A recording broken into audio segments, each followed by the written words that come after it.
3부는요, 특별히 우리 이우석 팀장님께 소개를 부탁해 보도록 하겠습니다. 왜냐면 제가 모셨거든요. 맞습니다. 네. 제가 꼬셨다고 봐야 되나? 어쨌든. 제가 어떻게 이분을 소개할까 이제 하다가, 제가 만들어낸 말은, 네. 아는 사람은 다 아는 숨은 고수. 오. 그러니까 여의도에서 선수들 그래가지고 주식 좀 한다 어디서 뭐 주식 좀 방구 좀 끼니 뭐 이런 애들은 다 그런 분들은 다 아는 분이에요. 그로스파인더라고 하면은 시장에서 많이 유명하신 분이에요. 네네. 근데 이제 아직 이렇게 방송이나 이런 데서는 인포맥스도 처음이시고 그래서 한번 나와 보시죠 한번 뭐 이렇게 했더니 또 흔쾌히 나오겠다고 하셔가지고 오늘 좀 기대가 됩니다. 네. 눈이 반짝반짝. 네. 이제 또 네네. 설명해 주셔야죠 또. 설명. 모시겠습니다. 이렇게. 네네. 그리고 성함과. 네. 그리고 제가 이제 익숙하지가 않아서 죄송합니다. 네. 그리고 이제 제가 이제 이분이랑 이제 제가 이번 주 초에 제가 만나서 이렇게 얘기를 하다가 저랑 공통점이 있습니다. 네네. 저도 헤지펀드 하다가 애널리스트가 됐잖아요. 네. 헤지펀드를 그만하고 이분도 헤지펀드 경험이 있으세요. 굉장히 좋은 경험들을 많이 가지고 계시고 네. 그래서 다른 수많은 조언자들하고 좀 다른 각도에서 그리고 실질적인 조언을 해주실 수 있을 거라고 저는 생각하고요. 전 빌리언 폴드 자산운용 펀드 매니저이시죠. 장현호 매니저님 모시겠습니다. 안녕하십니까? 안녕하세요. 환영합니다. 네, 안녕하십니까. 박수. 안녕하십니까. 먼저 정정을 좀 해야 되는 게 저는 숨은 고수는 아니고 그냥 숨은 열심히 한 사람이라고 말씀을 추가해야겠어요. 드릴 것 같습니다. 겸손한 오케이. 숨은 고수로 정정하겠습니다. 고수로 해 네. 그냥. 네, 오늘 좀 애널리스트 분들께서 많이 출연하시니까 네. 사실 매니저분들은 컴플라이언스 이슈 때문에 좀 조심스러워 하시는 부분들을 조금 시원하게 여러분들께 정리해 드릴 수 있도록 최선을 다하겠습니다. 이게 애널리스트가 못한 말 내가 해줄게. 이런 너무 얘기네요. 좋은데요? 네, 내가 해줄게. 아니, 저는 일단 준비한 자료를 제가 미리 좀 보니까 네. 오늘 정말 제대로 알려주겠다 이런 마음가짐이 좀 개인적으로 느껴졌거든요. 예, 주말에 좀 열심히 만들어 봤는데요. 네. 마음에 좀 드셨으면 좋겠습니다. 네. 제 생각에는 이거를 오늘 다 할 수 있을까 싶을 정도의 분량이에요. 그럼 빨리 오늘 다 들어볼까요? 하면 그냥 뭐 다음 네네. 주에도 오고 다다음 주에 뭐 계속 전 되고 찬성합니다. 뭐. 괜찮아요? 네. 일단 들어보시고 네. 들어보시고 네, 들어가 네. 보시죠. 네, 준비하신 내용 바로 네, 들어가 볼게요. 알겠습니다. 네. 일단 저는 롱온리 펀드, 그러니까 주식형을 롱으로 이제 운용하는 펀드에서 한 4년 정도 커리어를 가졌고 헤지 펀드에서 3년 정도 커리어를 가지고 현재는 블로그 그로스파인더를 운영하고 있습니다. 네. 오늘 어떤 말씀을 드려야 할까 고민을 많이 했어요. 근데 이제 제 블로그에 오시는 분들께서 상당수의 삼성전자, 하이닉스 주주분들도 많으시고 또 이제 시클리컬, 철강, 화학, 정유업종 주주분들도 많으시고 그런 분들께서 싼 대형주가 왜 이렇게 주가가 안 되느냐. 싸다고 하고 좋다고 하고 업황도 좋다고 하는데 너무 내 종목은 소외되었다라는 말씀을 많이 하셨어요. 그래서 매니저의 그냥 제 기준이지만 관점에서 왜 이런 현상이 발생했는지 그리고 나중에 시간이 흘러서도 여러분들이 이것을 좀 활용하실 수 있도록 제 나름의 노하우를 좀 압축해서 전달해 드리도록 하겠습니다. 먼저 이거는 미래에셋증권 유명한 애널리스트가 매주 발간하는 컨센서스 추이 자료인데요. 보시면은 그 전 세계 이익 추정치가 회색선으로 나와 있는데 약 한 3개월 전부터 옆으로 기고 있는 모습을 확인하실 수가 있어요. 신흥국을 보시면은 신흥국은 올랐다 오히려 하락하는 모습을 보이고 있고 선진국 노란색으로 나와 있는 부분 같은 경우에는 미국의 영향 때문에 상대적으로 강한 모습을 보이고 있다. 이렇게 이해하시면 되거든요. 이게 그러니까 작년 5월 달부터 거침없이 올라가다가 네. 이거 좀 숨 좀 고르고 있는 그런 상황인 거네요. 네. 여기서 제가 그 초보 투자자분들에게 강조드리고 싶은 부분은 뭐냐면은 이익의 추정치가 정체되기 시작하는 국면에서는 어떤 현상이 많이 발생하냐면 이익 추정치에 상대적으로 많은 결정을 미치는 것은 대형주일까요? 중소형주일까요? 대형주 아닐까요? 그렇죠. 그러다 보니까 대형주의 이익이 정체되면 상대적으로 관심이 이익이 정체되어 있는 대형주보다는 조금 더 대형주 대비 성장률이 높다고 예상이 되는 중소형주로 관심이 좀 이동되는 모습을 보이게 됩니다. 그래서 우리나라도 5월 달부터 소위 이제 흠슬라라고 불리는 그 HMM이 주가가 가파른 랠리를 거치면서 흥슬라. 네, 조정을 보이고 난 다음에는 우리나라도 이제 엔터, 게임 등을 포함한 중소형주 섹터에서 주가가 큰 폭으로 상승하는 모습을 보였다라고 말씀을 드리고요. 그러니까 이제 그 대형주가 오를 때는 대형주를 사야 되는 거예요. 근데 네. 대형주가 그렇죠. 그러니까 실적이 뭐 그럴 때는 야 이거 놔두고 딴 데 가서 놀자. 어디 갈까? 그러면서 이제 뭐 엔터로 갈까? 어디로 갈까? 조그만 데 가서 이런 개념이라는 맞습니다. 근데 제가 이렇게 말씀드리면 사후적으로 그렇게 말하는 거라고 생각하실 수 있지만 그럴 수 있죠. 제가 여기서 강조드리고 싶은 건 이따가도 설명을 드리겠지만 주가는 이익에 선행을 해서 움직입니다. 주가는 이익에 선행한다. 선행성. 네, 더 쉽게 말하면 이익 추정치가 꺾이기 전에 주가는 한 개 분기 혹은 두 개 분기 전에 먼저 꺾이는 흐름을 이제 보이거든요. 뭘 기준으로 꺾이는 걸까요? 그러면? 그러니까 예를 들면은 예를 들면 이제 반도체를 제가 이따 네네네. 말씀드리지만 반도체를 네. 미리 좀 말씀드리면 고객사의 재고가 많아지고 있다. 아마존이나 마이크로소프트나 이런 데들이 많아지고 있다는 건 4월 달에 삼성증권의 황민성 애널리스트 분께서 지적을 해주셨어요. 하지만 주가는 1월 달에 고점을 찍고 빠지기 시작을 했죠. 3개월 정도 먼저 주가가 조정을 받은 거예요. 그러면 개인 투자자 입장에서는 이렇게 질문을 하실 수가 있어요. 내가 황민성 애널리스트처럼 그렇게 업황을 타이트하게 업데이트 할 수 있는 것이 아닌데 과연 나는 1월 달에 그 주식 어떻게 팔아요? 라는 질문을 이제 하실 수가 있겠죠. 그래서 제가 이따 뒤에 말씀을 드리겠지만 여러분들 절대 저도 투자하면서 가장 많이 한 실수. 여러분 슈퍼사이클을 절대 믿지 마세요. 슈퍼사이클을 믿지 네. 마세요. 근데 얘기가 왜 이렇게 많이 나오는 거예요? 슈퍼사이클 얘기는? 왜 그러냐면 네. 이제 사실 제가 애널리스트를 했던 입장은 아니라 좀 조심스럽지만 애널리스트 분들은 본인의 어떤 여러 가지 이해관계로 인해서 바이 홀드 셀 중에 홀드 셀보다 이제 바이가 많죠. 그렇죠. 그러면 바이를 하기 위해서는 현재 주가보다 목표 주가가 높아야 하고 목표 주가를 올리는 과정에서 새로운 논리가 등장을 하게 되죠. 예를 들면 SK 하이닉스가 PBR이 한 1.4배, 1.5배가 됐다. 그러면 역사적 고점이에요. 그게 올해 1월이고 혹은 2월이고 근데 그때 많은 사람들이 얘기했던 게 슈퍼사이클이었던 거죠. 2018년도 1분기에도 하이닉스가 주가의 고점을 형성했는데 그때도 나왔던 것이 슈퍼사이클이었어요. 그러니까 밸류에이션이 고점에 있을 때 그 고점을 뛰어넘는 목표 주가를 제시하기 위해서는 부득이하게 저는 슈퍼사이클이라는 용어가 등장할 수밖에 없다고 생각을 하는 거거든요. 그게 참 어려운 부분이에요. 네, 맞습니다. 그래서 저도 이제 매니저를 하다가 애널리스트 와서 물 한잔 하시면서 네. 들어주세요. 그러니까 좀 편하게 하시면서. 네. 그러니까 이제 이런 거예요. 보통 우리가 애널리스트 업계에서 하는 얘기 중에 이런 얘기가 있어요. 그러니까 첫 번째 이제 목표 주가가 여기야. 근데 주가가 여기 왔어. 그러면 이제 목표가를 올려야 돼요. 그러니까 기술적으로 안 올리면 안 돼. 그래서 올렸어. 근데 주가 또 올랐어. 그럼 잘 맞춘 거잖아. 그렇죠. 3번 올렸어. 그래 또 올랐어. 그러면 이제 그만해야 되는데 사람의 심리라는 게 이거 잘 맞췄잖아. 3번 연속 잘 그쵸. 맞췄잖아. 네. 한 번 더 가자라고 얘기하려면 논리가 이게 필요하죠. 슈퍼사이클? 이렇게 되는 경우가 있다는 거예요. 네. 그러다 보면 이미 3번 잘 맞췄는데 여기서 고야 스탑이야 할 때 이게 이거 스탑을 할까 그 고민을 하다가 고를 하기 위해서는 뭔가 나오는 그런 얘기를 해주신 거예요. 이게 좀 그죠? 경험자께서 말씀을 그러니까 이제 해주시니까 저의 그 고개가 동료들도 끄덕여지네요. 네. 항상 그 고민을 해요. 네. 이번에 지금 포스코 같은 거 되게 많이 올랐잖아요. 네. 이거 3번째 올랐는데 올릴까요 말까요? 야 근데 3번 올리면은 멈춰야 되지 않을까? 근데 진짜 좋은데요 지금? 이렇거든요 항상. 네, 맞습니다. 이게 사람이 어쩔 수 없는 그런 네. 부분이 있는 것 같아요. 네. 그래서 쉽게 말하면은 주의를 하셔야 되는 게 슈퍼사이클이라는 단어. 그리고 애널리스트 분들께서 목표 주가를 올릴 때 그 밸류에이션의 방법이 변경이 될 때는 아하. 조금 주의를 하실 필요가 있다. 예를 들면 PBR이나 PER로 밸류에이션을 하다가 갑자기 SOTP, Sum of the Parts라고 해서 회사를 여러 갈래로 쪼개가지고 밸류에이션을 하는 방식이라던가 삼성전자의 케이스를 들면 1월 달에 이제 어떤 리포트가 나왔었냐면 삼성전자가 비메모리를 할 거다. 근데 삼성전자가 가진 순연금 100조는 그동안은 ROE가 없다. 왜냐면 금리가 낮았으니까. 근데 이거 이제 인정해줘야 된다. 왜? 비메모리 돈을 쓸 거니까. 이건 더 이상 노는 현금이 아니라 쓸 현금이다. 그것도 매우 promising, 유망한 미래에 쓸 것이다. 이러면서 이제 그렇게 흘러갔던 거죠. 예, 그러면서 밸류에이션 방식이 반도체 사업부 따로, 가전 사업부 따로, 스마트폰 사업부 따로, 그 다음에 현금 따로.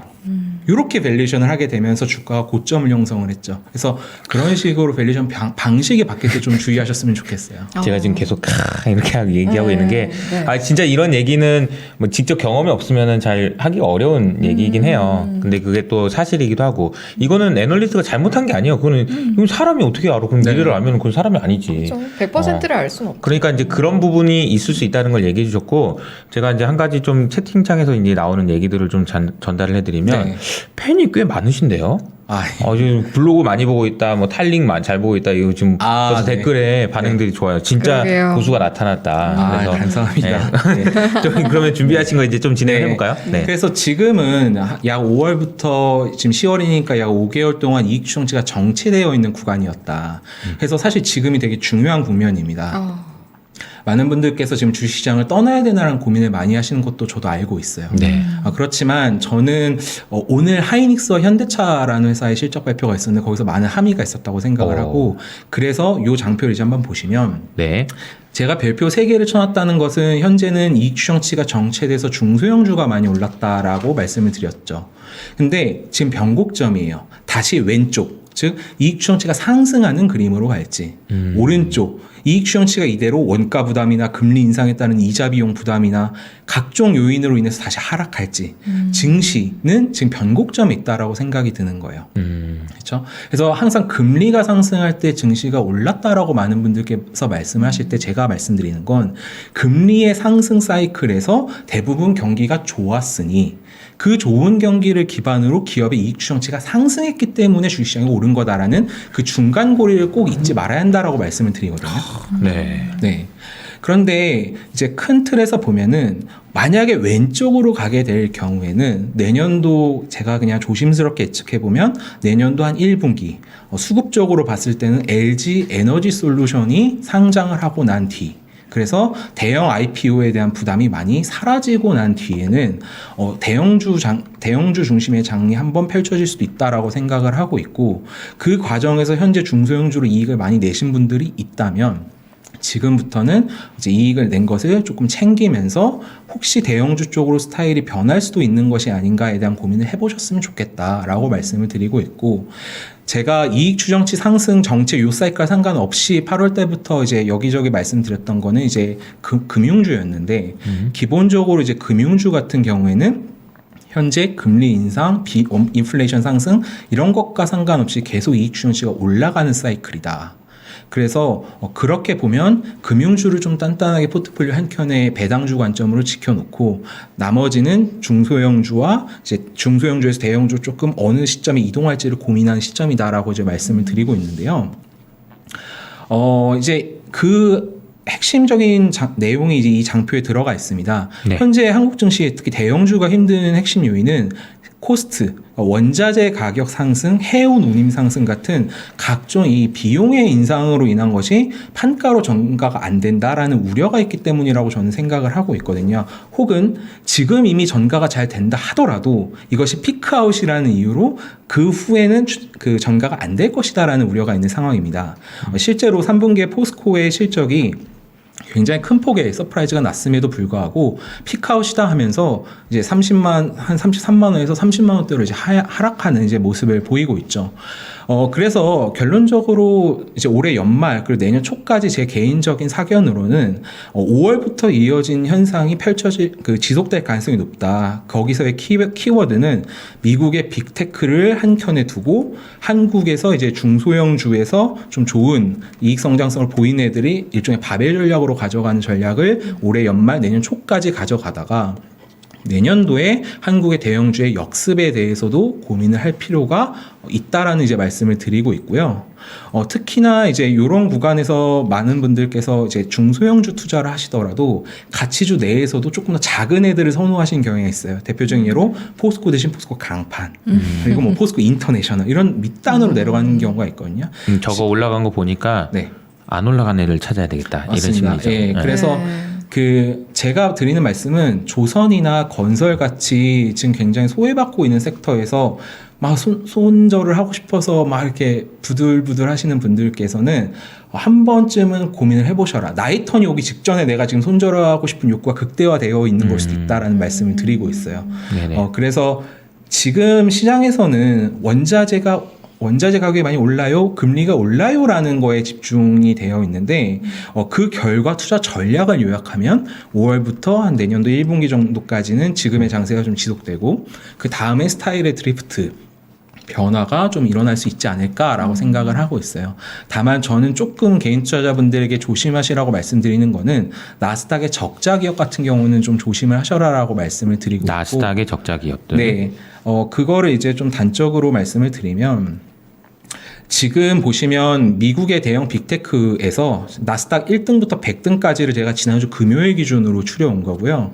애플부터 어도비까지 상위 10개의 기업이 지금 전체는 아니고 나스닥 시총 100등에서 차지하는 비중이 62%입니다. 그리고 상위 5개는 48%이고요. 근데 테슬라가 또 많이 올랐죠. 그러니까 이 비중은 더 올랐을 겁니다. 결론적으로 보면 애플 돈 버는 회사죠. 마이크로소프트 돈 벌고 알파벳, 그다음에 이제 아마존, 페이스북, 테슬라, 엔비디아, ASML, 어도비, 넷플릭스까지 돈을 벌고 있는 회사들이죠. 네. 그래서 지금 상황은 희소한 성장이 나오는데 그 성장에 대해서 주주들에게 배신을 안 할 곳에 대한 관심도가 높은 상황이지 않을까. 배신이라고 하면 유상증자를 한다던가 각종 이제 변화들을 통해서 주주들에게 돈을 내놔라고 요구를 할 수 있는 그런 변화에서 좀 자유로운 성장을 하는 애들에게 좀 관심이 쏠리고 있지 않을까라고 생각이 들고요. 그런 비중이 많이 올라갔네. 그죠? 예전에 많이 올라갔습니다. 진짜 많이 사실은 이게 작년도 초까지만 하더라도 한 30% 초중반대였거든요. 30%요? 네, 34%, 5% 이상. 상위 10개가? 맞습니다. 네. 상위 5개가요. 5개가 네. 30%. 그러니까 한 상위 15% 정도 더 올라간 거예요. 네, 맞습니다. 그래서 미국도 그냥 사실 굉장히 미국 증시하면 다 오를 것 같았지만 되는 놈이 되는 장이었다라는 것이 사실 미국 증시에서도 비중의 변화로 확인할 수가 있다. 그렇기 때문에 미국을 개별 주식으로 하시는 분들보다 오히려 묵묵하게 그냥 나스닥 레버리지를 사신 분들이 오히려 더 수익률이 좋았을 그런 장세였다라고 이제 보여지고요. 그럼 이제 한국의 대형주는 어떠냐? 안타깝게도 한국의 대형주는 미국의 대형주와 다릅니다. 예를 들면 삼성전자, 하이닉스, 그 다음에 포스코, 현대제철, 그 다음에 LG화학, SK이노베이션, S오일, 요 정도까지만 보더라도 다 시클리컬, 즉 업황의 저점과 고점을 반복하면서 왔다 갔다 하는 산업군으로 구성되어 있다는 걸 확인하실 수가 있겠죠. 근데 앞장으로 다시 돌아가 보면 애플, 마이크로소프트 같은 경우에는 일종의 마이크로소프트 구독 모델이죠. 안정적이죠. 애플은 사실은 애플 이번에 13이 나왔지만 별 변화 없는데도 많이들 사시죠. 그 다음에 아마존, 페이스북, 그 다음에 알파벳 같은 회사들은 플랫폼이고 광고 경기에 연동이 돼 있고 광고 경기는 소비에 연동이 돼 있으니까 위기가 와도 소비가 이제 수출보다는 덜 그 방어적인 모습을 보이죠. 그러니까 상대적으로 경기에 둔감한 모습을 보이는 성장주였던 겁니다. 그러다 보니까 상대적으로 탄탄했었던 반면에 이제 한국의 대형 수출주 같은 경우엔 시클리컬 성향이 강했고 요게 이제 한 10일 정도 된 자료긴 한데 딱 보시면은 최근에 22년도의 수정 전과 수정 후를 보시면 추정치가 내려가기 시작을 했고 삼성전자 하이닉스의 추정치도 빠르게 내려가고 있었었는데요. 제가 오늘이 중요한 날이다라고 말씀을 드렸던 이유는 뭐냐면 오늘 SK 하이닉스가 이제 실적 발표를 했고 컨콜을 했습니다. 네. 그런데 하이닉스의 실적 컨센서스가 낮아지고 있던 이 숫자에서 지금 다시 올라가는 그 리뷰들이 나오고 있었어요. 그러니까 대형주의 이익 추정치 하향 조정이 오히려 멈췄다는 느낌을 좀 1차적 힌트를 전 받았고 그에 이어서 현대차도 오늘 컨퍼런스 콜을 발표했는데 그 현대차 IR 장표 들어가시면은 그 회사가 왜 이렇게 영업이익이 지난 분기 대비 변했는지를 설명하는 장표가 나와요. 네네. 예, 그래서 살펴보시면은 현대차의 이번 장표는 반도체 부족 때문에 1조 우리 손해 봤어. 근데 그 우리 제네시스도 팔고 그랜저도 팔고 이렇게 믹스 개선으로 2.5조의 이익을 봤어. 라고 이렇게 장표가 나오거든요. 근데 잘했네. 네, 그래서 지금 현대차의 주주분들의 핵심은 다들 반도체가 언제 풀리느냐를 이제 보실 거잖아요. 그 병목 현상이. 그리고 난 다음 확인해야 하셔야 될 건 제가 봤을 때 딱 하나예요. 미국에서 요 개선된 믹스의 차들을 팔 수 있는가. 왜 그렇게 말씀을 드리냐면 제가 조금 밑으로 내려가 보겠습니다. 이제 요 국면인데요. 현대차의 주가가 정말로 크게 상승을 했을 때는 2008년도에 금융위기를 겪고 나서 현대차가 가성비의 포지셔닝을 잡고 그러면서 글로벌 점유율을 빠르게 올려가는 국면. 보시면 3.5%에서 2011년도 6.6%까지 점유율을 올려가는 구간에서 굉장히 강한 모습을 보였거든요. 안타깝게도 그 이후로 SUV 등 이제 여러 어떤 시장의 트렌드를 실기하면서 현대차가 굉장히 와신상담하는 기간을 거쳤고, 그 결과 이제 제네시스나 SUV 라인업들을 보강해서 이제 미국 시장에 새롭게 도전을 하고 있는 형태인데요.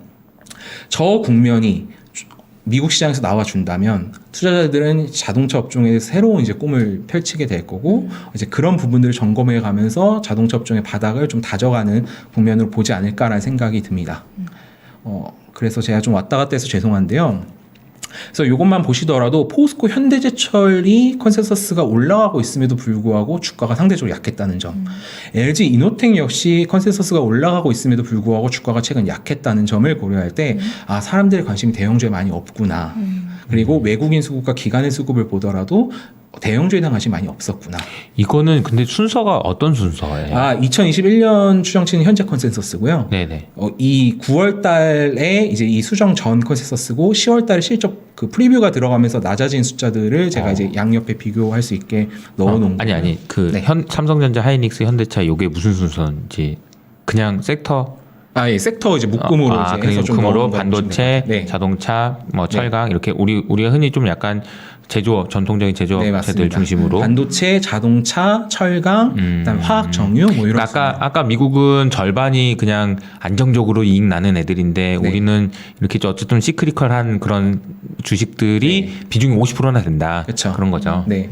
그러니까 예를 들면 단적인 예로 지금 미국에서 임금이 오르잖아요. 그렇죠. 임금이 오르면 소비 여력이 늘어나는 거잖아요. 그렇죠. 그럼 소비 여력을 겨냥한 기업들의 광고 예산이 늘어날 거잖아요. 그럼 그 수혜는 누가 받느냐? 페이스북, 알파벳, 뭐 이런 회사들이 이제 받겠죠. 그러니까 미국은 기본적으로 지금 매크로와 성장의 스토리가 궤를 같이 하고 있는데 네. 한국은 뭔가 그 성장의 스토리가 약간 겉돌고 있죠. 특히 원자재 가격 상승과 같은 어떤 인플레이션이라는 요소로 인해서. 네. 네, 지극히 제 개인적 사견이긴 합니다. 네. 예. 네. 그래서 실제로 이제 포스코 같은 경우에는 컨센서스를 20%나 상회했음에도 불구하고 주가가 오히려 하락하는 이제 모습을 이럴 때 참 보였고요. 힘들죠. 맞습니다. 네. 포스코라는 회사가 과거에 그 주당 10,000원 배당을 주다가 12,000원 배당을 주다가 올해 15,000원 배당을 준다고 지금 잡혀 있거든요. 그러면 30만 원이었으면 배당 수익률 5%라는 의미고, 포스코는 분기 배당을 지급을 해요. 물론 마지막 분기에 배당을 제일 많이 주긴 하지만. 그래서 야 포스코 무슨 은행주냐라는 이런 시각도 이제 있었던 정도였던 거죠. 그래서 좀 너무 심한 저평가가 하이닉스 9만 원대 많은 게스트분들께서 나와서 그 얘기를 하셨을 거예요. PBR 기준으로 밸류에이션 저점을 터치했습니다. 포스코도 마찬가지로 배당 수익률 기준으로 저점을 터치했습니다. 그래서 제가 대형주의 역습에 대한 말씀을 드리는 이유는 지금 한국의 대형주들 중에 상당수가 밸류에이션 저점을 터치한 애들이 많고, 나 근데 모멘텀이 부재하고 원인 추정치가 내려가고 있으니까 좀 알아봐줄 트리거를 찾고 있어라는 외침을 계속 하고 있는데, 시장은 너무나 이 반대편 엔터, 게임 뭐 이런 성장주들이 강하다 보니까 애써 이걸 외면하고 그건 넌 우선순위가 뒤야 이렇게 이제 이야기를 하고 있는 것이 아닐까라고 장을 판단하고 있습니다. 비유를 하자면 진짜 잘 하고 있는데 열심히 네, 너무 안 봐주는 거지. 맞습니다. 네. 안타깝습니다. 네. 안타까운데 근데 뭔가 뭐 톡 터트려주면 뭔가 있을 것 같은 그런 네. 분위기가 형성되고 있다. 근데 그 외국인 수급이 8월 달까지는 엄청난 순매도, 그러니까 6, 7, 8월이 굉장히 강한 순매도였거든요. 포스코 기준으로. 아니요, 전체적으로. 전 시장 전체적으로. 우리나라 코스피 네. 기준으로. 근데 지금 9월 달에는 순매수로 돌아섰어요. 그러니까 수급적으로도 제가 봤을 때는 어닝 추정치 하향과 외국인의 매도 강도가 8, 9월 달 정도에 제 생각에는 좀 저점을 잡았던 것 같고, 이제 제가 그 롱온리 펀드를 할 때 이제 연금 자산을 운용하는 팀에 있었었는데, 연금이 기본적으로 자산의 비율을 배분하는 거잖아요. 네. 예, 근데 지금 미국 증시는 엄청 고가고, 안타깝게도 한국 증시는 뭐 주가가 눌려 있으니까 그냥 조심스러운 사견으로는 연금이 더 사는 건 저는 모르겠어요. 그렇지만 지금 이 자산 배분 비율 때문에 계속 우리나라 증시를 팔아왔던 연금이 지상에 더 팔지만 않아도 예, 더 팔지만 않아도 어느 정도 바닥은 수급적으로. 그러니까 결국에는 기관과 연기금이 가장 핵심을 쥐고 있는 수급이거든요. 그렇죠. 네. 예. 근데 그 연금을 굉장히 이제 좀 탓을 많이 하는 제가 게스트분들도 봤는데 그들도 굉장히 시스테매틱하게 일을 하고 있기 때문에 제 개인적으로는 좀 너무 탓을 안 하셨으면 좋겠다는 말씀을 좀 이 자리에 빌어드리고 네. 그냥 결론적으로는 수급적으로도 어닝의 추정치 관점으로도 8, 9월 달이 모든 악재의 클라이막스로 가고 있었다라는 이제 느낌이 드는 거죠. 네. 그래서 투자의 기준을 이제 좀 만들자라고 말씀을 제가 드리고 있는 이유는 그러니까 이런 것 같아요. 지금 많은 분들께서 내 포트폴리오의 어떤 진단을 한번 해보셨으면 좋겠다. 그러니까 내 포트폴리오에서 보유하고 있는 예를 들어서 엔터 종목이다라고 하면은 제가 이제 블로그에 엔터에 대한 이야기도 자주 쓰는데요. 엔터 업종 같은 경우에는 과거의 밸류에이션 대비해서 5월까지만 해도 저평가 영역이었어요. SME 주가가 굉장히 눌려 있었고 JYP도 한 3만 원대에 있었고 근데 지금 SM 8만 원대고 JYP는 5만 원대거든요. 오. 네. 그러니까 많이 굉장히 많이 올랐네요. 올랐죠. 네. 그때 너무 쌌어요. 근데 시장에서 제일 핫한 건 지금이에요. 그러면 지금 SM이나 JYP나 뭐 하이브나 YG를 가지고 계신 분들의 판단점은 뭐냐면 내가 가지고 있는 이 회사의 이익 추정치가 상향 조정되고 있는가 첫 번째. 그렇게 상향 조정이 되는 이 회사가 밸류에이션의 관점에서는 부담이 있는가 없는가를 판단을 하시는 것이 핵심 포인트다라고 말씀을 드리고 있어요. 그런데 제가 아까 성장주의 트렌드가 계속 지속이 될 거라고 말씀을 드린 이유, 연말 연초까지 이유는 뭐냐면 아직까지 이 엔터나 뭐 게임 업종 일부의 기업들 같은 경우에는 추정치의 상향 조정의 룸이 남아 있어 보여요. 그렇게 상향 조정이 되고 나면 그러면 밸류에이션이 과거 대비 부담스럽지 않은 수준으로 떨어져요. 그러니까 추세가 계속 가는 이 종목이 어닝도 상향돼 밸류에이션 부담도 크지 않아 아직까지는. 그러면 이 주식을 내가 과연 쉽게 팔아버리고 밑에 있는 것을 비중을 확 늘릴 필요가 있는가 굳이. 예, 그래서 제가 아까 저는 항상 분할 매수에 대한 말씀을 드리는데요. 지금은 이제 이런 업종들을 체크하시면서 좀 누리시다가 아까 제가 설명드린 어떤 역습에 대한 고민도 하셨으면 좋겠다라는 말씀을 드리고요. 가끔 이런 경우가 있어요. 이익 추정치는 상향 조정이 계속 되고 있는데 과거 대비 고평가인 경우가 있거든요. 이익 추정치는 상향 조정되고 네. 있는데 과거 대비 고평가. 예를 들면 하이닉스가 아까 제가 1월 달에 말씀드렸던 게 슈퍼사이클 하니까 이익 추정치는 올라가죠. 네. 하지만 밸류에이션은 과거의 고점이에요. 그러면 냉정하게 좀 포지셔닝을 좀 축소할 거에 대한 생각을 하셨으면 좋겠다. 그래서 최소한 그 두 가지의 기준을 가지고 이제 보시되 혹시나 여러분들께서 고민이 되신다면 다른 사람들의 글이나 콘텐츠를 함께 보시면 조금 더 판단하는데 도움을 받으실 수 있지 않을까 이제 이런 관점인 거죠. 글이나 컨텐츠라고 했을 때 블로그에다가 그로스파인더를 찾으시면 블로그도 있고 유튜브도 있는 거죠. 유튜브 채널도 있다고 제가 얘기한 게 아니고 댓글에 계속 지금 맞아요. 누구 좀 풀어놓은 사람 있나? 아니요, 계속 없습니다. 지금 네. 그러면 뭐 유튜브도 있다 뭐 이렇게 좀 해준 것 프로듀서는 지금 같아요. 한 20명품 느낌으로. 그러니까 많은 분들이 지금 계속 네. 팬들이 와 있어요. 좀 어떻게 알고 오셨지? 사실은 일가 친척을 좀 그런가요?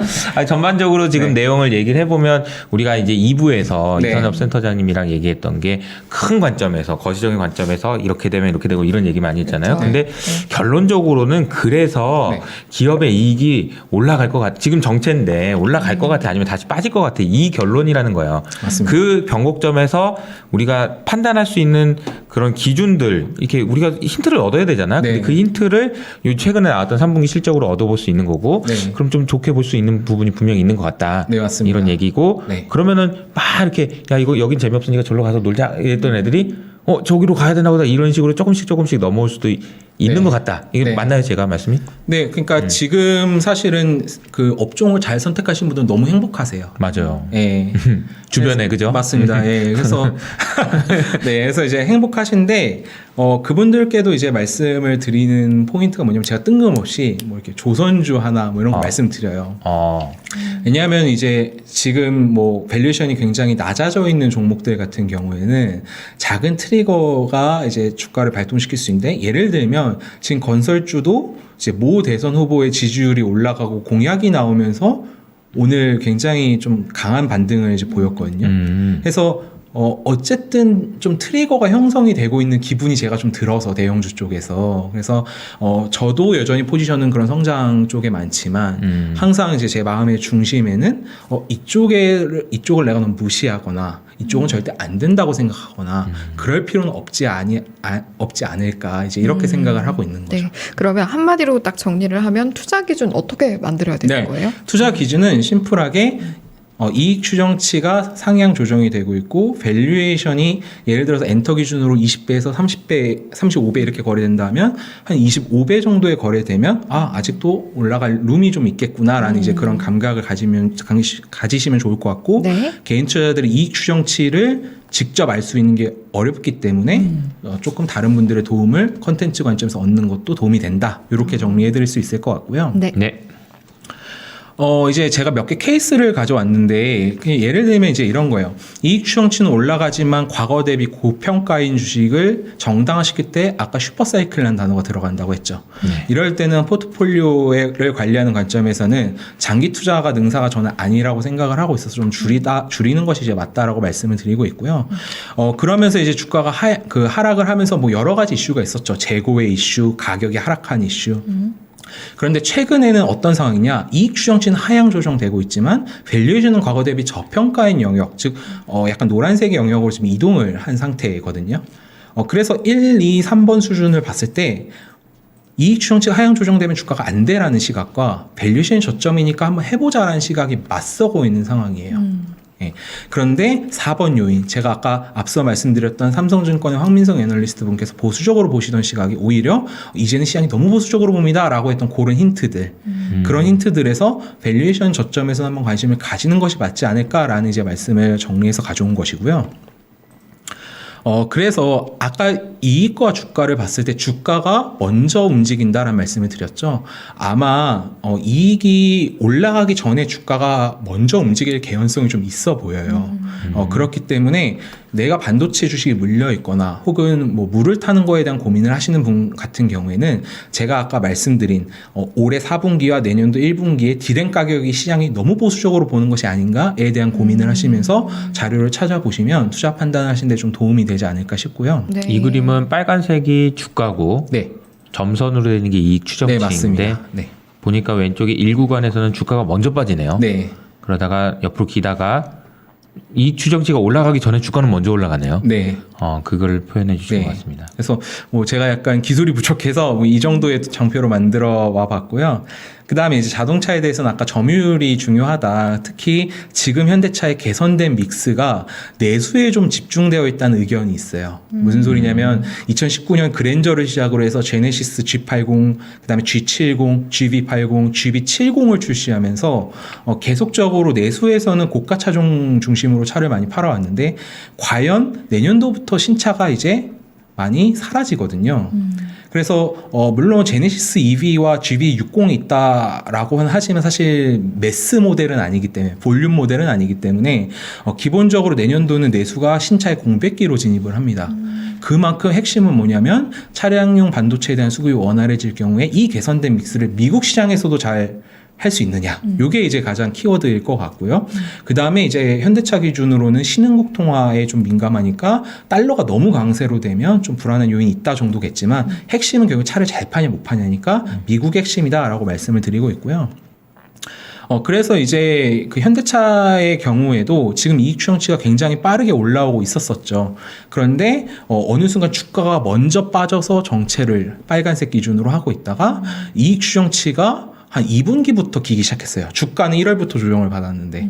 근데 이제 물론 애플카라는 이슈가 좀 끼긴 해서 좀 애매하긴 하지만요. 그렇지만 현대차의 경우에도 아마 미국의 제네시스에 대한 판매를 업데이트하면서 주가가 먼저 움직일 개연성이 있고 그걸 보고 나서 프리뷰 시즌에 애널리스트 분들의 이익 추정치가 후행적으로 좀 올라갈 개연성이 있지 않는가라고 이제 생각을 해서 이런 장표를 이제 하나 만들어 보았고요. 네. 이제 인터넷 업종도 관심이 많으세요. 근데 인터넷 업종 같은 경우에는 저는 이번 네이버 실적 시즌에 좀 의미가 있다라고 생각을 하고 있는데요. 네이버의 올해 상반기까지의 문제는 굉장히 심플했는데 여기 그 위에 빨간색 네모를 보시면 영업 수익, 즉 매출은 26.9% 성장을 했는데 밑에 빨간색 영업 비용은 28.9% 증가했습니다. 이러면은 비용이 매출보다 더 빠르게 증가하는 거니까 이익률이 떨어진다는 것을 의미하죠. 네. 그렇지만 네이버의 주가는 좋았어요. 왜 좋았냐면 네이버 웹툰, 네이버 커머스, 네이버 파이낸셜 이런 새로운 서비스들이 나오면서 가입자를 이제 많이 모았기 때문인데요. 그래서 뭐가 많이 증가했냐라고 보시면은 다음 장에 마케팅 비용이에요. 사실은 3분기에도 마케팅 비용이 많이 증가했지만은 올해 1분기, 2분기에는 YOY, 즉 20년 1분기와 20년 2분기 대비 마케팅 비용이 굉장히 큰 폭의 증가를 보여줬거든요. 그러면 인터넷 업종은 스토리, 즉 가입자 증가와 새로운 서비스 중심으로 주가가 되던 사이클에서 언제 주가가 한번 다시 레벨업 되느냐라고 봤을 때 저는 결국 영업 레버리지가 나와야 된다. 무슨 소리냐면 모아놓은 가입자들을 기반으로 자 이제 나 돈을 벌기 시작할 거야 라고 하는 순간 실적이 찍히면서 주가가 다시 오르기 시작한다 라고 이제 보고 있거든요. 네이버는 이번 3분기 실적 시즌에 제가 느끼기에는 꽤나 많은 마케팅 비용과 그 매출의 증가의 어떤 컨트롤이 된 것 같아요. 그래서 내년도부터는 드디어 이익률이 좀 개선되는 사이클. 보시면은 맨 오른쪽 두 번째 칸에 보시면 2022년도의 매출액은 22.5% 성장을 하는 반면에 영업이익은 전년 동기 대비 29.15% 성장을 하는 이제 모습을 보이죠. 그러니까 드디어 네이버가 2018년부터 쭉 이어져 왔던 매출이 이제 증가했던 사이클 대비해서 영업이익이 왜 이렇게 안 늘어나는 이 사이클에 시장에 답을 내놓을 타이밍이 이제 좀 오고 있다라고 생각을 하고 있어요. 그래서 그런 부분들이 네이버의 어닝 추정치를 많이 올리게 될 경우에 실적 장세로 네이버는 좀 움직일 수 있다는 생각이 들고 있고요. 참고로 2019년도에는 이제 그 자회사를 지분법 자회사로 옮기면서 발생한 거니까 약간 신경을 안 쓰셔도 된다. 네. 이렇게 말씀드릴 수가 있을 것 같습니다. 그래서 이제 네이버 같은 회사도 제 생각에 비슷한 패턴인 것 같아요. 어닝 추정치가 사실은 그저 그렇게 정체되고 있다가 마케팅 비용 컨트롤이 들어가면서 우리가 그동안 너희에게 제공했던 서비스에서 내가 돈을 벌겠어라고 하는 그 타이밍, 그 타이밍이 영업이익률의 상승을 통해서 실적 서프라이즈로 이어질 경우 그 구간에서 주가가 큰 폭으로 상승을 하는 경우가 많다. 이제 이렇게 좀 정리를 해볼 수가 있을 것 같고요. 네. 이제 게임 업종입니다. 게임 업종 같은 경우에는 회색의 이제 그 위에 있는 회색 동그라미가 최근에 컴투스와 같은 사례가 있을 수 있을 것 같고요. 이제 아래쪽에 있는 회색이 그 최근에 많이 오르고 있는 펄어비스와 같은 사례가 있다고 할 수가 있겠어요. 제가 여기서 이제 이걸 다 설명드리긴 좀 많을 것 같으니까 요것만 좀 염두에 두셨으면 좋겠어요. 게임 업종의 주가 시세가 가장 크게 나는 시점은 언제냐면, 노는 판이 바뀔 때예요. 노는 판이 네. 바뀌는데요. 자, 예를 들면 NC소프트라는 회사는 주가가 PC에 인터넷이 깔리면서 많이 올랐어요. 네. 그 전까지는 저 어릴 때는 제가 나이가 티가 나서 그렇긴 한데 게임팩 꽂아가지고 이렇게 놀고 막 그랬었거든요. 네. 예. 생각보다. 네, 알겠습니다. 네. 네. 네. 근데 이제 인터넷이라는 것이 등장하면서 스타크래프트도 등장하고 리니지라는 것도 등장하고 바람의 나라라는 것도 등장하고 그래서 이제 그렇게 했죠. 근데 그러다가 이제 고 스티브 잡스가 아이폰이란 걸 출시하고 나서 그때까지만 해도 스마트폰 사양이 낮았었으니까 네. 가볍게 스마트폰에서 즐길 수 있는 게임 없어? 하니까 혹시 해보셨는지 모르겠지만 애니팡과 같은 게임이 그때 너무 열심히 했죠. 네, 쿠키런, 뭐 애니팡 이런 게임들이 엄청 히트를 쳤었죠. 그러다가 스마트폰이 계속 진화하면서 스마트폰에서도 무거운 게임을 이제 할 수 있게 되면서 MMORPG 회사들이 이제 하게 됐고 그 중간에 뭐가 있었냐면 내수 시장에서 놀던 우리나라 게임 회사들 애니팡이 거의 다 한국에서 매출이 나왔거든요. 그런 회사들이 이제 전 세계 컴투스의 서머너즈 같은 경우나 그런 경우가 생겼죠. 근데 제가 이제 제 블로그에 이미 주가가 많이 올라서 좀 조심스럽긴 한데 제가 이제 위메이드라는 회사를 포스팅을 뭐 1조 때부터 했었으니까 지금 많이 올라서 좀 조심스럽긴 한데요. 그 저기 뭐 그 좀 자세히 얘기해 주세요. 이왕 얘기한 게 왜냐면 네. 아시는 분들 아시겠지만 위메이드 관련해서 네. 언제 뭐 어떻게 설명해 주셨는지 그러니까 뭐 네. 관련해서 얘기들도 많았어요. 그러니까 뭐 네. 노이즈가 있었을 때 또 과감하게 뭐 나름대로는 네. 그 블로그에서도 콜도 해주셨고 그랬잖아요. 콜이라기보다는 콜? 그랬던 것 같아요. 어쨌든. 그러니까 이게 하이콜? 네. 뭐. 그러니까 애널리스트 분들이 위메이드를 제 기준에서 좀 놓쳤다고 생각을 해요. 네. 왜냐하면 최근에 리포트가 거의 없고 이제 일부 분들이 간단한 코멘트 정도. 그러니까 네. 자료를 준비하기도 전에 너무 이제 너무 빨리 올라 올라버린 주가가 진짜 막 손 놓은 근데 거예요. 사실 위메이드를 잘 모르거든요. 무슨 위메이드 게임, 위메이드 한번 위메이드. 주가 한번 봐봐요. 무슨 게임을 위메이드는 미르라는 가지고 있죠? IP를 가지고 네. 이제 그 MMORPG 게임을 이제 하고 있는 회사인데요. 미르라고 하니까 들어본 것 네, 같네요. 맞습니다. 오. 네. 주가를 봐야죠. 주가를. 네. 주가를 한번 보세요. 말씀하시면서 네. 보고 있습니다. 네. 근데 이제 그 이게 미러포 글로벌이라는 것이 출시됐을 때 네. 기본적으로 그날 주가가 20% 빠졌어요. 그날 이제 제가 위메이드를 가지고 있던 20%를 그대로 맞았었는데요. 네. 기다렸는지 애널리스트 분들의 딱히 코멘트가 없는 것 같았어요. 그래서 이제 제 주변에도 위메이드 주주가 있길래 좀 그분들에게 좀 힘이 됐으면 좋겠다. 왜냐하면은 애널리스트가 자료를 내지 않으면 개인 투자자들은 좀 막막하잖아요. 그러니까요. 네, 어떻게 된 건지도 모르고. 네, 그래서 제 기준에서 이제 좀 여러분들께서 이런 부분들을 보시면서 지금 손절하시는 건 아닌 것 같습니다라는 이제 글을 좀 조심스럽게 썼고 그 이후로 주가가 좀 조정이 나오는 국면마다 제가 뭐 공부한 범위 내에서 설명을 좀 드려야겠습니다라고 이제 말씀드렸고 제가 한 3일 전인가 이제 더 이상 위메이드에 대해서는 포스팅 안 하겠다라고 이제 말씀을 드렸거든요. 예, 그러니까 그 제가 아까 이거는 진짜 아니 누가 시키지도 않았고 네. 해야 되는 것도 아닌데 그냥 한 거잖아요. 근데 제가 항상 그리고 주가도 많이 그러니까 이렇게 많이 올랐으니까 이제 저는 이제 좀 빠지겠습니다. 멋있지 않아요? JP 모건인가 거기서 하니까 나는 빠지겠습니다. 네. 그러니까 든든하네요. 그러니까 그 아마 팀장님도 같은 마음이실 것 같은데 개인 투자자분들에게 이게 어떻게 보면 정보의 비대칭성이라는 영역이 그쵸. 좀 분명히 존재하고 맞아요. 사실은 자료가 나와서야 이제 인포맥스나 이런 데 나와서 방송을 하게 되면 알게 되지만 사실 그 전까지는 왜 빠지는지도 잘 모르고 이제 이런 문제들이 있거든요. 그런 그래서 영역들이 있어요. 네, 맞습니다. 그래서 이왕이면 저는 포스팅을 하려고 할 때 뭐 제가 좀 좋게 보는데 좀 많은 분들이 손이 안 탄 관심이 좀 떨어져 있거나 혹은 아까 위메이드 사례처럼 출시됐다고 해서 20% 소위 세론 어떤 이벤트에 주식을 파는 행위를 세론이라고 하는데 그것 때문에 좀 눌려 있을 때 포스팅을 하는 것이 좀 맞지 않을까. 네. 왜냐하면 오르면 많은 분들이 말씀하시니까요. 그래서 그렇죠. 예, 그랬던 것 같고요.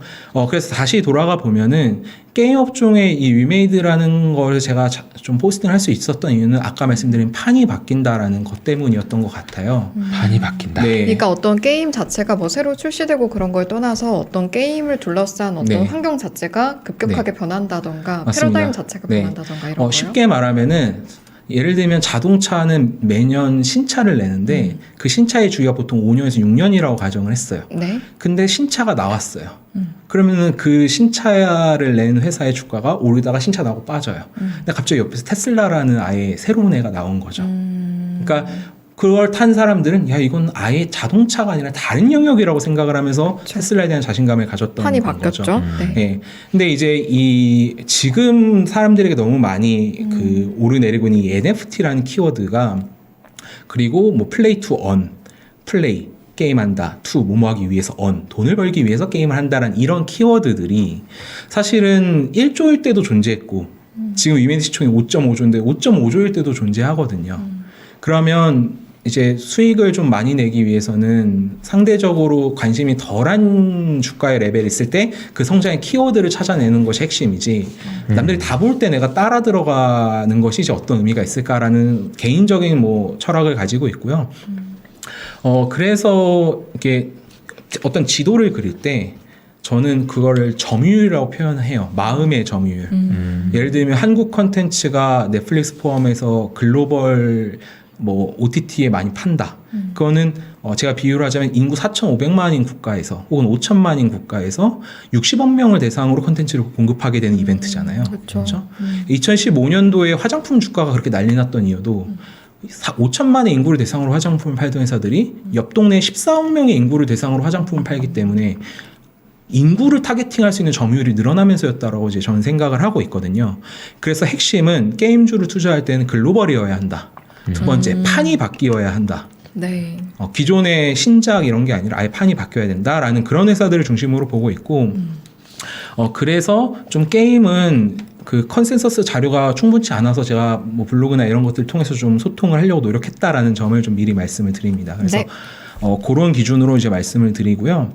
엔터업종도 마찬가지인 것 같아요. 상대적으로 비싸다고 불리는 뭐 하이브, YG 같은 회사, 그리고 상대적으로 싸다고 불리는 뭐 JYP나 SN 같은 회사들, 이런 회사들 모두 다 지금 어떻게 보면 판이 변하는 변곡점에 위치해 있는 건 거죠.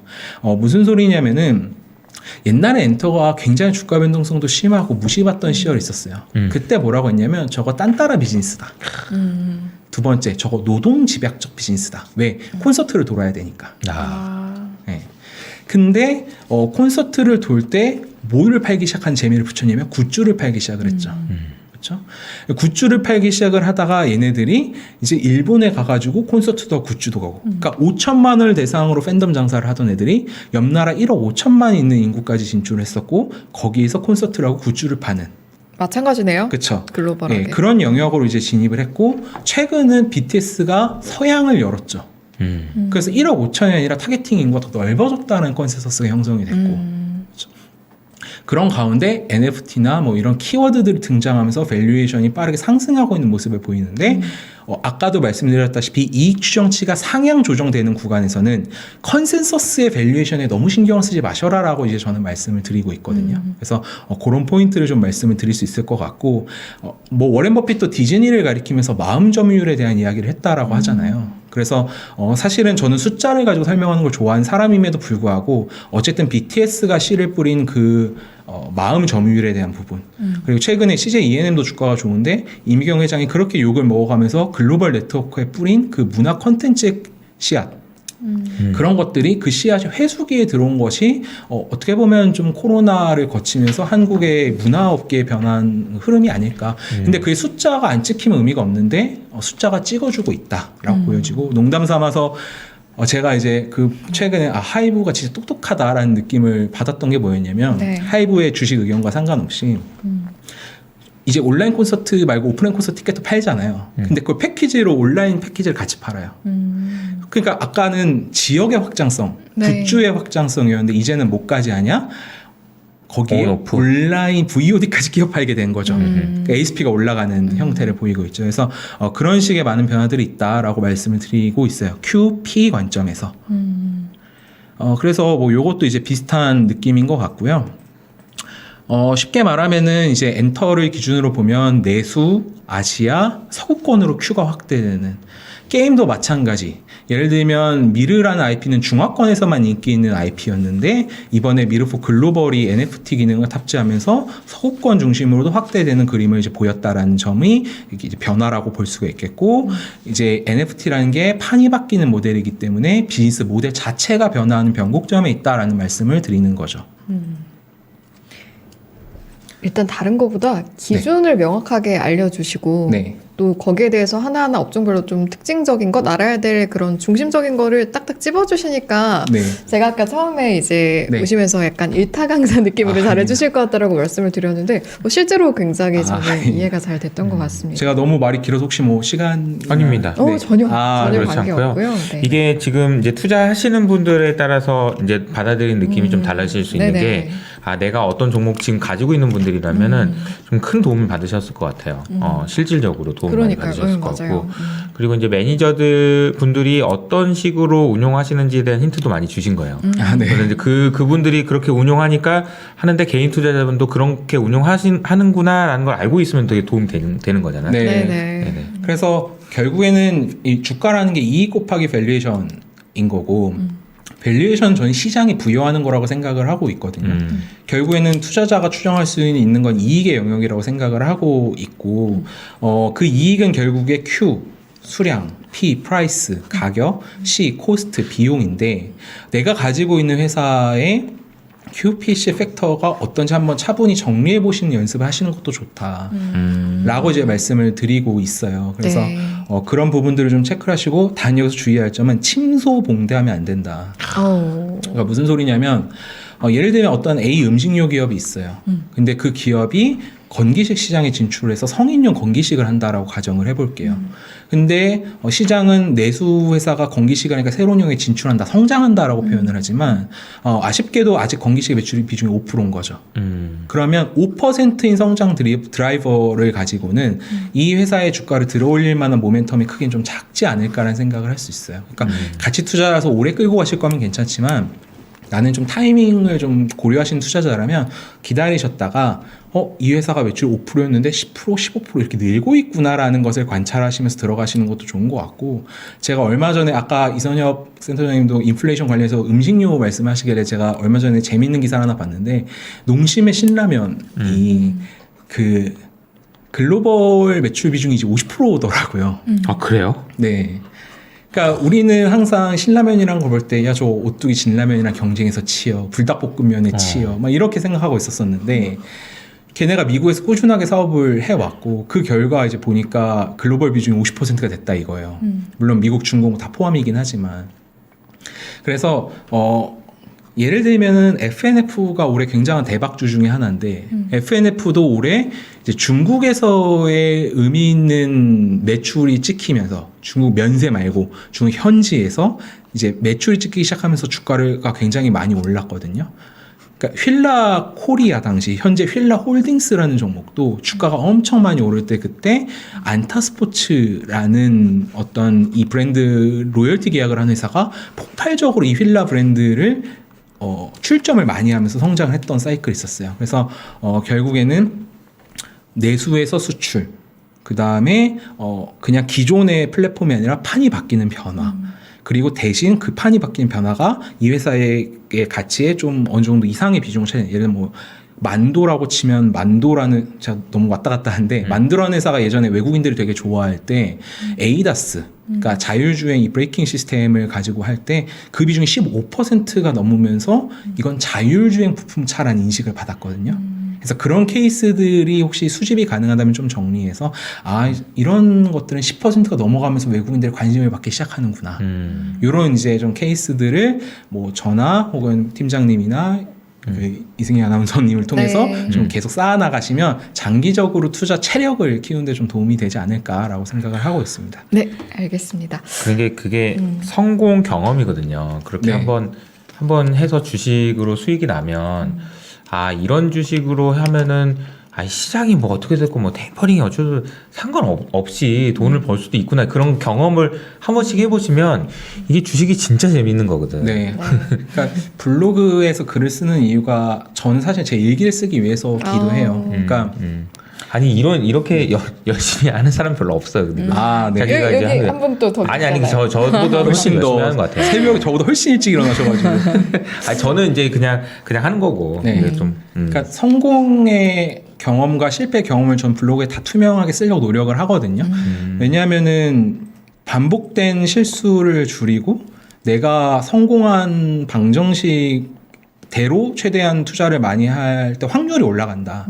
그러니까 제가 운용사에 처음 입사했을 때 제가 존경한 선배님께서 해주셨던 말씀이 많이 먹는 것도 중요한데 타율을 높이는 것도 중요하다.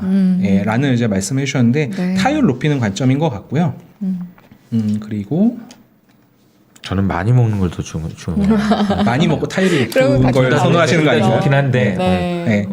그래서 사실은 이게 제가 오늘 준비한 장표에 다기는 해요. 네, 그래서 조금 제가 말이 많았으니까 좀 정리를 한번 네, 써내려고 좋습니다. 드리는 시간을 가져보겠습니다. 정리하면서 마무리하면 될 것 네. 같아요. 네. 일단 결론적으로는 이익의 정체냐 상승이냐를 판단하는 것은 그 장에서 어떤 스타일을 사람들이 선호하느냐를 판단하기 위한 기준이다, 첫 번째. 그리고 나서 현재 상황을 진단해 보면 지금은 정체가 되는 국면이고 모멘텀이 중소형 성장주 쪽으로 좀 더 집중이 되어 있지만 여러 가지 변곡점이 나타나기 시작했다라는 것이 오늘 SK 하이닉스와 현대차 컨퍼런스 콜에서 좀 나타난 힌트지 않았을까라는 것이 두 번째. 네.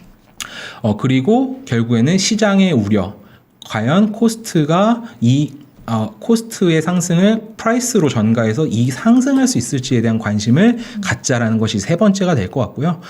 한국만 그런 것이 아니라 미국도 쏠림 현상이 심화되고 있는데 단 미국은 대형주의 쏠림 현상이 한국은 중소형주의 쏠림 현상이 있다라는 것이 이제 네 번째가 될 것 같습니다.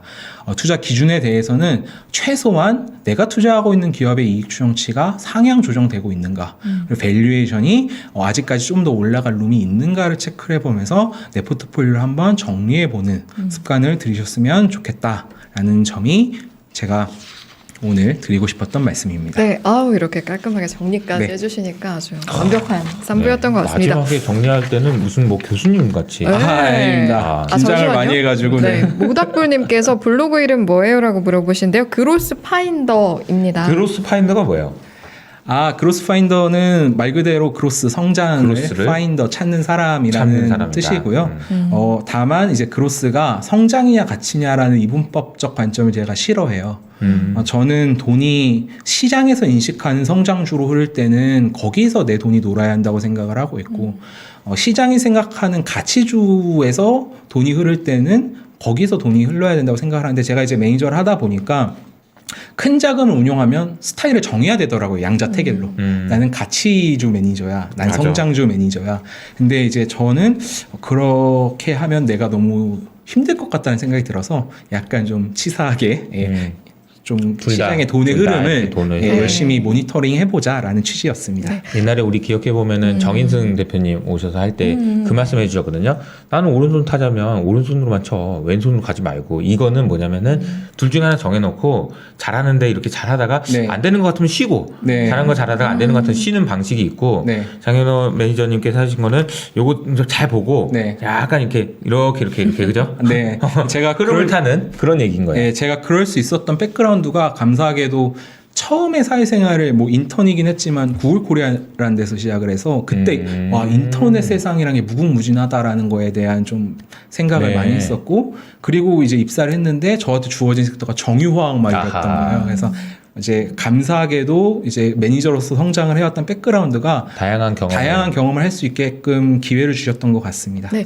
오늘 시청자분들께서 많이 하시는 말씀이 다시 한 번 더 돌려봐야겠어요. 한 번 더 네, 제가 복습해야겠어요. 너무 말이 많아가지고. 아니요, 말이 네. 많다기보다 그만큼 기준이 되고 또 다시 볼만한 네, 감사합니다. 머릿속에 넣을 만한 어떤 기준이 되는 말씀을 많이 해주셨다는 감사합니다. 이야기인 것 같습니다. 감사합니다. 네, 오늘 너무 좋은 설명 감사드리고요.